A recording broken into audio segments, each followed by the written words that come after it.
Welcome to Quick Fix, the show where I answer your most commonly asked tech questions in 90 seconds or less. Today, we're smashing that mute button. Start the clock.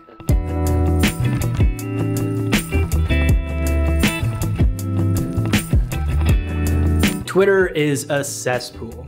Sure, it can often be entertaining and hilarious, but I'm finding that lately my timeline has been mentally and emotionally draining.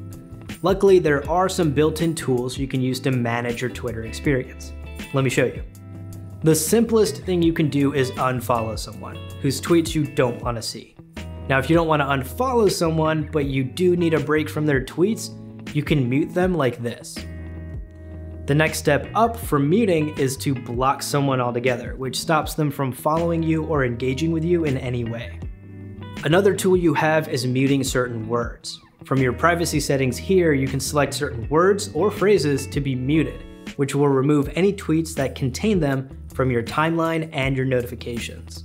And finally, Twitter recently announced new ways to preemptively control who can reply to your tweets. This doesn't stop people from quote tweeting you, but it does limit the amount of spam you might get in the replies. Now, these tools may limit or control some of the worst tendencies of people on Twitter, but it certainly won't stop them. And at the end of the day, you always just have the option to turn off the screen and ignore it. Hey, thanks for watching this video. If you have a tech question you want me to try and tackle in 90 seconds or less, leave a comment below or email me. Don't tweet at me, I'm taking a break. And as always, subscribe to Lifehacker on YouTube.